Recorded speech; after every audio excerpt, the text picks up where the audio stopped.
why do I have a camera with me? Because you never know where there's going to be a good picture waiting. So I always have a camera with me, and wherever I am. So that's what the first part. I've been taking photos of the Minnesota area, and what I really got hooked on was the grain elevators. The grain in New York City, we look at these great big squared off skyscrapers, and whoa, you know, I mean, and then seeing the same height, but now instead of square buildings, they're cylindrical. So I think I've done about 3 years of just coming here to do nothing but the grain elevators. Also at the time, I was interested in 3D. So while I was doing the grain elevators, I was doing them with the intent of 3D. The 3D I was doing at the time was the stereoptic way, the way it was done, where they started it back, I think, in the 1850s. With the, what were they called, parlor cards? Parlor glasses. Parlor cards. And I didn't have a 3D camera. What I did have was 2 1/4, 120 film, and I did it by eye. Take one photo with the left eye and then move a few inches with the right eye. Then when we got the 2 prints, go try registering them with a T-square X-Acto knife, 40-60 triangle till it looked good, and just pasted it down with just rubber cement. So that was what, but all the time I just kept coming back here photographing, and of course with that time you start meeting other photographers, friends in the area, and we were all on the same wavelength, and it was definitely a good place to come back to. Well, since that time, and that was in the late 80s, up until the late 80s, I was teaching school, so I only had a few weeks to come out here, do the thing.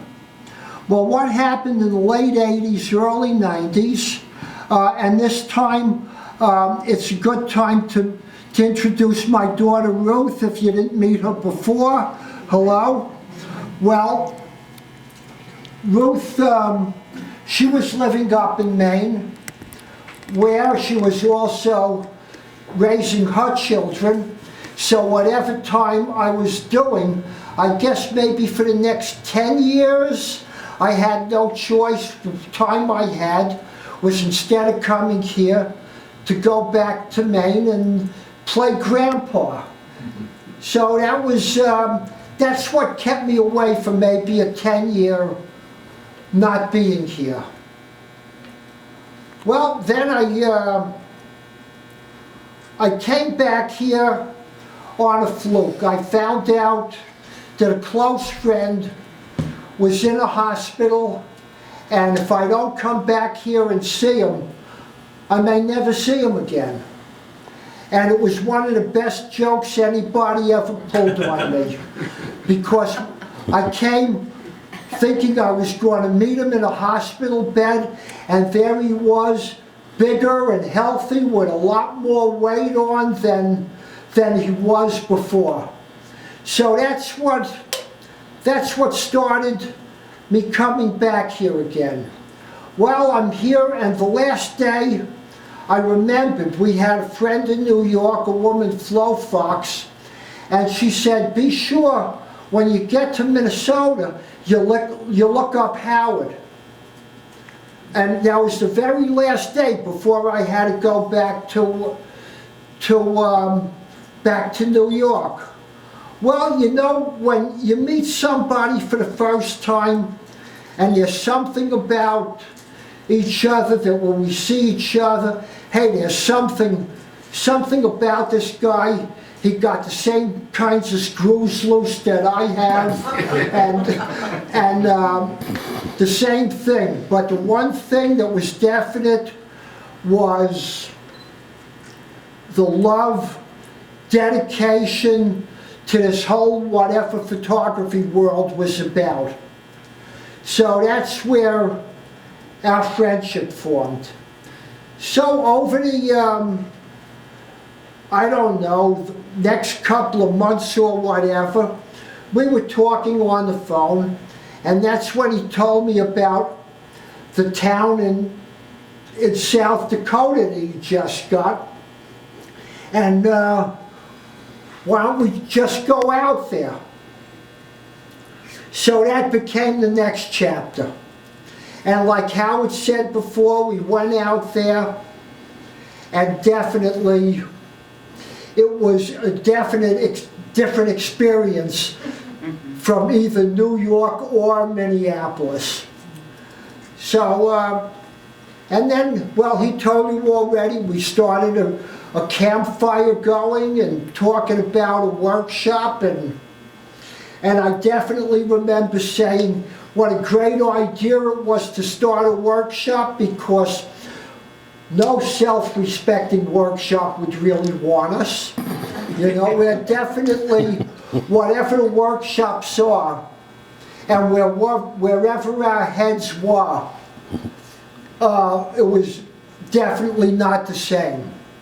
Definitely not the same, meaning, well, the workshop, they go out and they take pictures for a while, and then we got a golf course and horseback riding and bowling alleys and whatever. And when you see the town of Lily, if you needed to get a can of Coke from a Coke machine, you'd have to drive 17 miles. So I don't. So the only thing we could do when we're out there is just have a good time, photograph, and talk about photography. And we've been, what is it now, our 12th year, 13th year? Yeah, that's about 12. I know he missed a year or two because he had other commitments, and I had to miss a year because I had a personal thing going on. So, so this is what? This is, I think, going to be the 12th or 13th the year. 12th year, Yeah. and if we didn't... Some years we would do two of We them. missed, but if we didn't miss those years, it could have been 14 years. Yeah, but I mean, several years we did Right, two yeah. workshops. You would be in one of them, and Right. yeah. But anyway, but all the time while I'm here, going to the workshop and seeing everybody here, always having a camera with me and constantly photographing. Beside going out, going